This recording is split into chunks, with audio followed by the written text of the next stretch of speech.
Olá, nobres amigos, tudo bem com vocês? Bom, espero que vocês estejam super bem. Bom, eu vou fazer esse vídeo, na verdade já está gravando, né?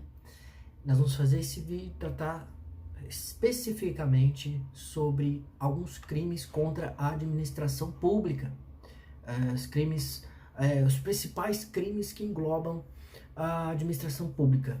E tutela-se, obviamente, os crimes da administração pública, tem previsão legal no Código Penal, a partir do 312 até o 359H do Código Penal.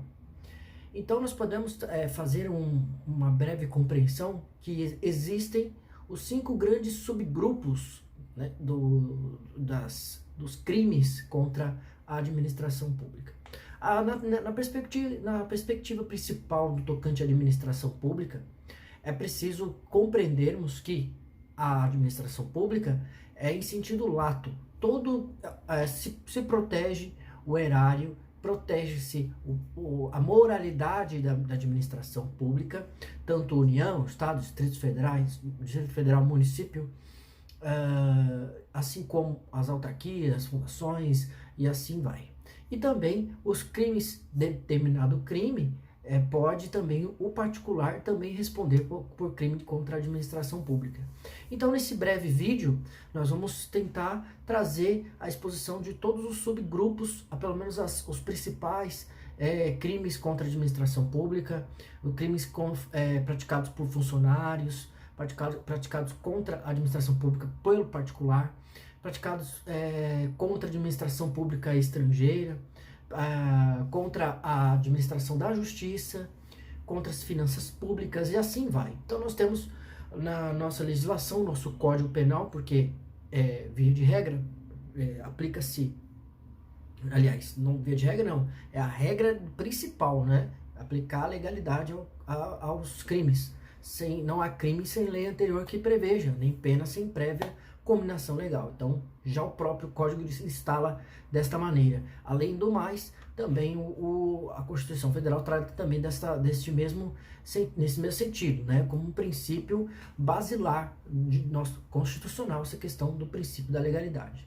Então, em decorrência disso, por conta deste fator que nós temos ali os crimes contra a administração pública, tutelando-se de forma mais do que clara a intenção de proteger, sim, o erário, né? Proteger a moralidade. Então nós temos esse ponto principal.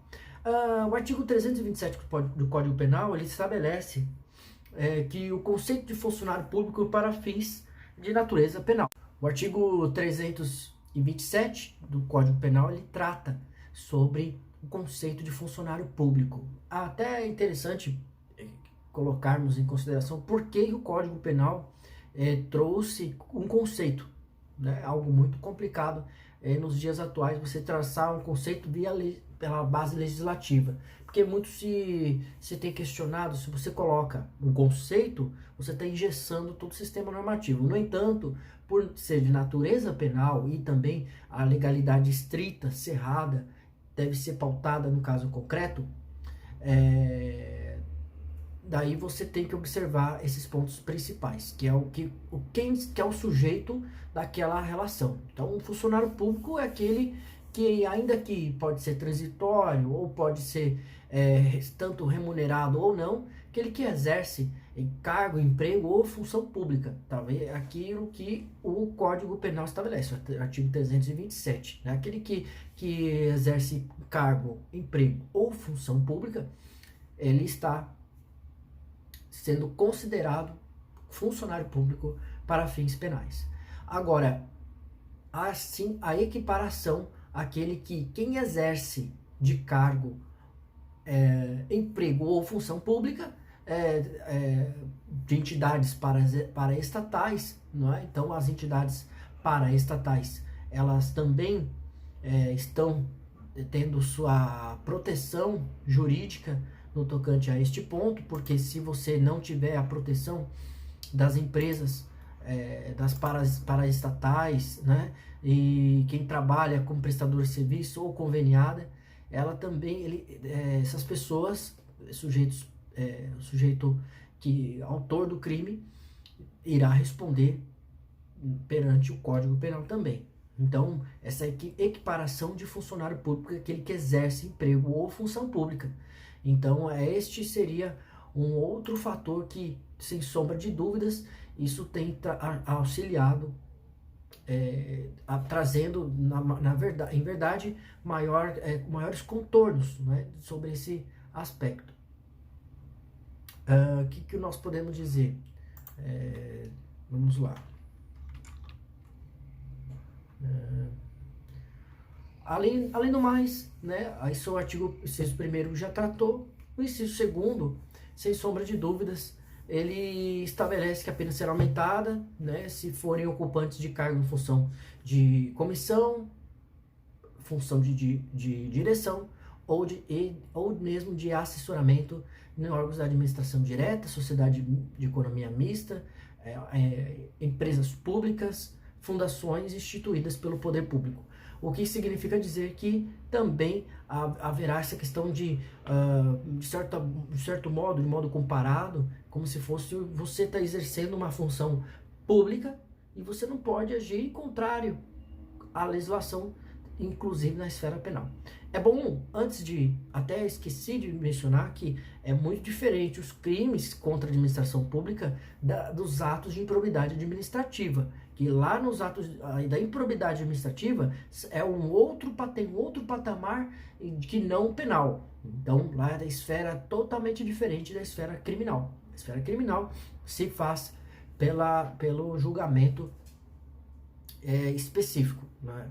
Então temos aí esse conceito muito abrangente, que utiliza-se os mesmos mecanismos em torno às pinceladas que o legislador penal come por estabelecer, e sem sombra de dúvidas, aí você pode citar como exemplos práticos, inclusive já caiu até em concurso, e também a jurisprudência já estabeleceu que, por exemplo, o estagiário também comete crime contra a administração pública.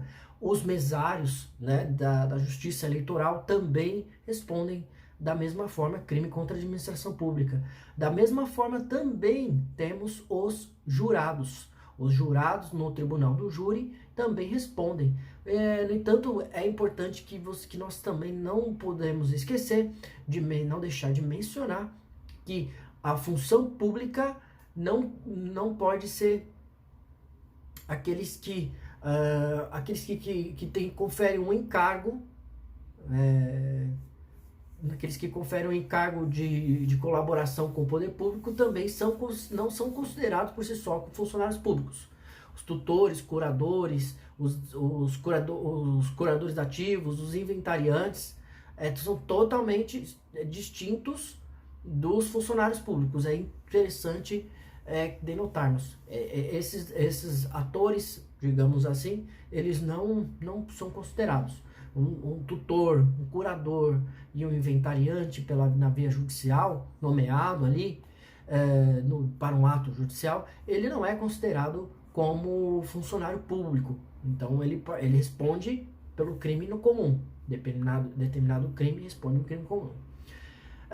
Também cumpre salientar que o inciso 1º, né, o parágrafo 1º do artigo 327 do Código Penal estabelece que se considera funcionário público por equiparação de cargo, emprego ou função pública, de entidade paraestatal ou de quem para empresa prestadora de serviço contratada ou conveniada para função da atividade típica da administração pública. Vamos citar um exemplo: o médico que trabalha para uma clínica particular conveniada com o SUS. O médico que trabalhou na clínica conveniada com o SUS, ele vai responder por improbidade?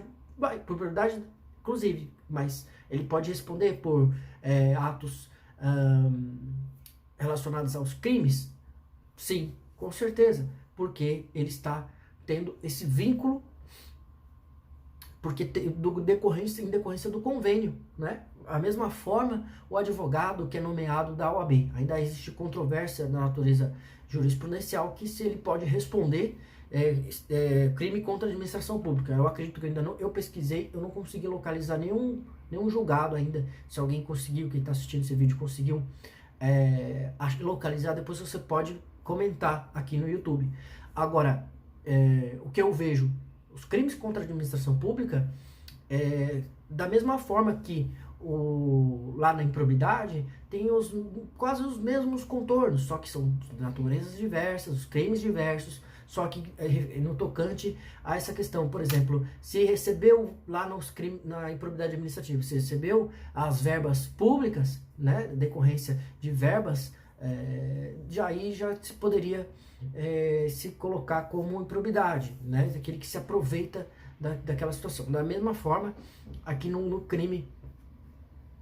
crimes contra a administração pública, porque temos assim um fator preponderante em relação a este critério.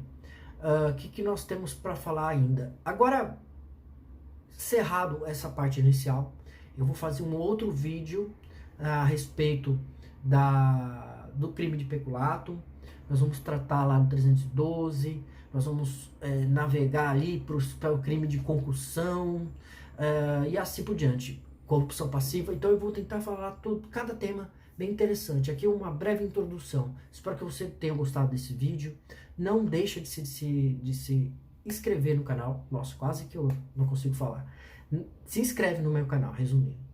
Porque aí você vai ter novidades e aí também você vai ter o direito também de colocar temas aqui para nós discutirmos, falarmos, apresentarmos, deixar tudo para que você consiga ter uma informação acessível com maior facilidade. Então, um forte abraço e até os próximos vídeos. Não deixe se você está assistindo primeiro agora, essa introdução, vamos verificar aí na nossa playlist sobre os outros crimes em espécie, tá certo? Forte abraço e até a próxima.